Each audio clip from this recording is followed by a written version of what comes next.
अस्सलाम वालेकुम। आज मैं लेक्चर 2 की तरफ बढ़ रहा हूँ, जिसमें हम क्लास 9 की न्यू बुक जो मैथ्स की है, फेडरल की, सिंगल नेशनल करिकुलम की, जिसमें हमने फर्स्ट जो लास्ट लेक्चर था उसमें हमने ये डिस्कस किया था कि रियल नंबर्स क्या होते हैं।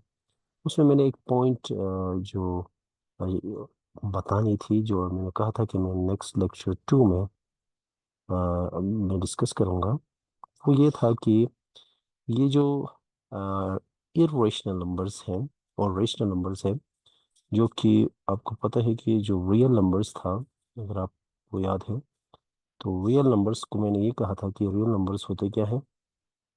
रियल नंबर्स यूनियन होता है किसका, रेशनल और इरेशनल्स का। यानी कि अगर हम देखें तो ये दो दो हमारे पास नंबर्स थे। एक को हम रेशनल कहते थे और एक को इरेशनल कहते थे। मैंने आल्दो डिस्कस किया था कि ये रेशनल इरेशनल क्या होते हैं, लेकिन फिर भी मैंने एक बात इसके अंदर कही थी कि जिसको हम फ्रैक्शन की शक्ल में, यानी पी डिवाइडेड बाई क्यों की शक्ल में लिख सकते हैं, जहाँ पे क्यों जो है वो ज़ीरो नहीं होना चाहिए। तो यानी पी ओवर क्यों मीन्स ये क्या है, न्यूमरेटर है और ये हमारा क्या है, डिनोमिनेटर है। तो डिनोमिनेटर ज़ीरो नहीं होना चाहिए। आपको पता है क्यों नहीं होना चाहिए, क्योंकि ज़ीरो होगा यानी कि वन डिवाइडेड बाई ज़ीरो इस तरह हो। तो आपको पता है कि अगर ज़ीरो को हमेशा हम डिनोमिनेटर आउटसाइड और न्यूमरेटर इनसाइड, तो आप ज़ीरो के साथ मल्टीप्लाई करके कोई भी वन नहीं ला सकते। कोई ऐसा नंबर आपके पास नहीं है यहाँ पे जिससे मल्टीप्लाई करके वन ला सके। तो हमारे पास ये पॉसिबिलिटी नहीं है, चाहे वन की जगह कोई भी नंबर हो, कि कुछ भी हो, लेकिन क्यों ज़ीरो इसलिए नहीं होना चाहिए क्योंकि आप ज़ीरो से वन नहीं ला सकते डिवाइड करके।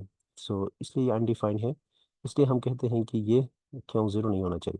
ओके, तो रेशनल नंबर्स को हम प्योर क्यों फॉर्म में लिख सकते हैं, इरेशनल नंबर्स को हम प्योर क्यों फॉर्म में नहीं लिख सकते हैं, मैंने ये कहा था।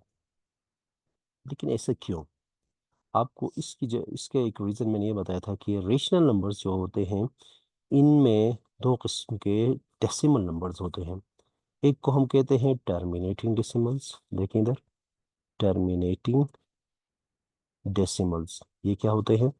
अगर आप इंग्लिश के वर्ड टर्मिनेटिंग की बात करें तो टर्मिनेट कहते हैं किसी चीज़ का ख़त्म होना। तो अब ख़त्म होने से क्या मुराद है, जैसे हमारे पास एक डेसिमल है, एग्जांपल के तौर पर मैं आपको बता रहा हूँ 0.5, ये अमूमन हम जानते हैं।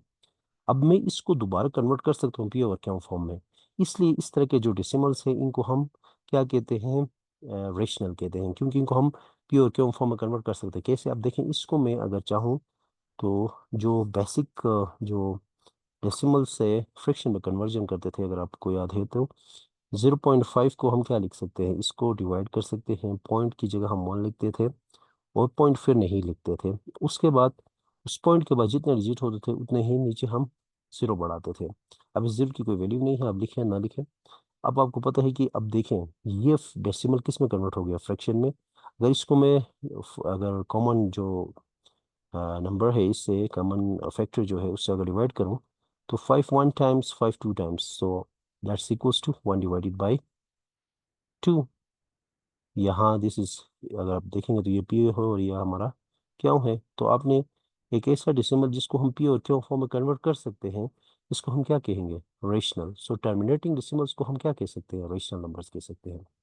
अब इसी तरह दूसरा, इसी के अंदर मैं बात कर रहा हूँ, यहाँ पे ही मैं आपके लिए कर देता हूँ कि एक और किस्म के है जिसको टर्मिनेटिंग डेसिमल नहीं, टर्मिनेटिंग डेसिमल के बाद की बात करो, जिसमें हमारे पास, इसके बाद मैं यहाँ बात कर रहा हूँ, हम कहते हैं रिकरिंग और रिपीटिंग, रिकरिंग और रिपीटिंग डेसिमल जिनको हम कहते हैं, रिपीटिंग डेसिमल्स।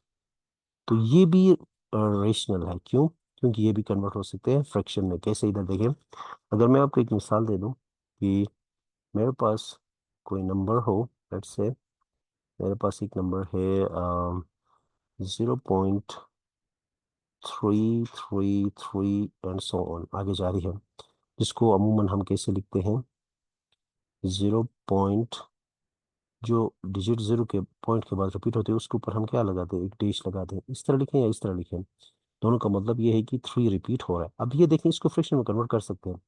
कैसे देखें, ये जस्ट आपकी इंफॉर्मेशन के लिए मैंने बता दी। इसको इस तरह आप फ्रैक्शन में, अब किस फ्रैक्शन की इक्वल होगा ये हमें नहीं पता, तो हम उस फ्रैक्शन को जिसके बारे में हमें नहीं पता उसको हम क्या कहेंगे, इसके लिए हम क्या कर सकते हैं कि लेट से मैं कहूँ कि उस फ्रैक्शन का नाम एक्स है, जो कि बराबर होगा इस 0.333 के, इस तरह आगे बराबर होगा। अगर मैं इसको लेट से कोई नाम देता हूँ, इक्वेशन 1 कहते हैं लेट से। अब दूसरा मैं क्या करता हूँ कि यहाँ पे आप एक एक चीज़ नोट किया होगा कि यहाँ पे एक डिजिट रिपीट हो रही है 3।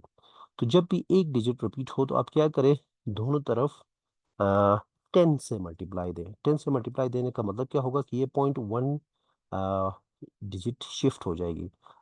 मल्टीप्लाइंग बोथ साइड्स बाय 10 करें तो ये क्या हो जाएगा, 10x हो जाएगा।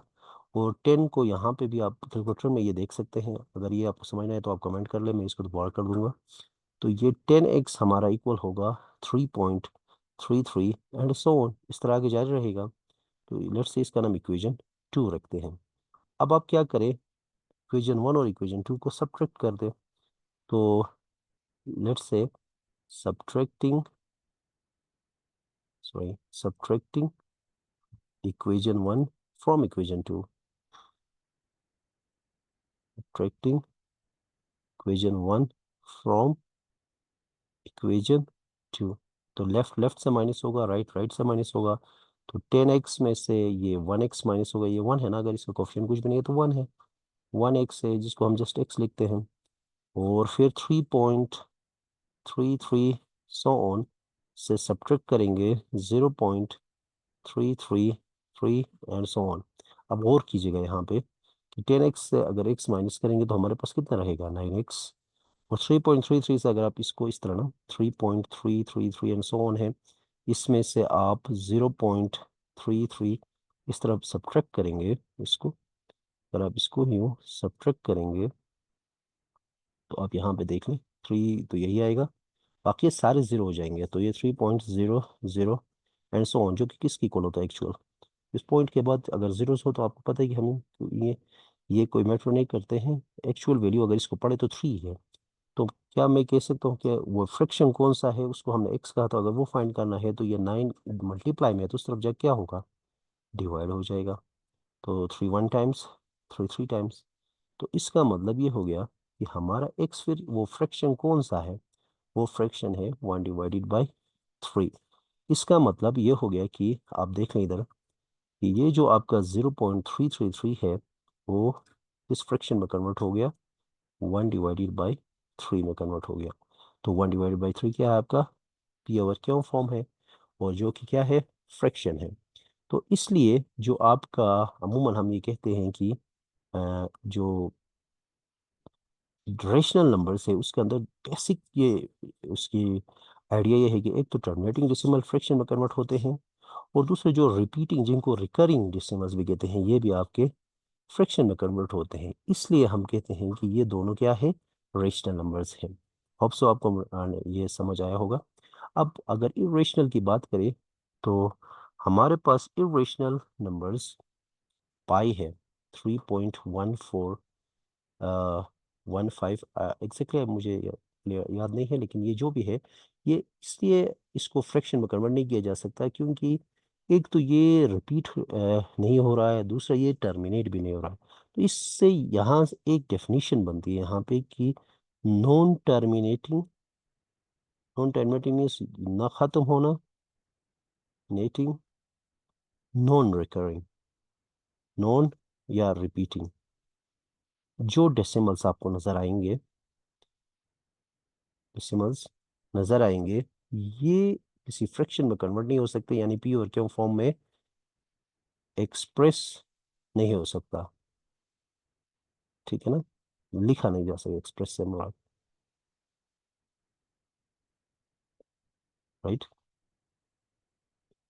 इस वजह से हम ये कहते हैं कि ये जो है इरेशनल नंबर्स हैं, इरेशनल वो नंबर्स है जो नॉन टर्मिनेटिंग और नॉन रिपीटिंग डेसिमल्स को इरेशनल, और फिर टर्मिनेटिंग और रिपीटिंग जो डेसिमल्स है जिनको रिकरिंग डेसिमल्स कहते हैं, इनको हम क्या कहते हैं, रेशनल नंबर्स। अब आपको पता है कि ये रेशनल और इरेशनल मिला के यूनियन लेते हैं तो हमारे पास कौन से नंबर्स बनते हैं, रियल नंबर्स बनते हैं। होप सो आपको ये समझ आया होगा।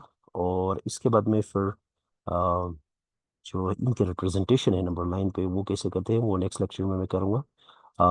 काइंडली आप इस वीडियो को लाइक करें, सब्सक्राइब करें, और आपको कोई भी अगर इसमें मज़ीद कोई इंफॉर्मेशन जो समझ नहीं आ रही है या जो भी कोई पॉइंट है तो काइंडली आप कमेंट कर लें। Thank you.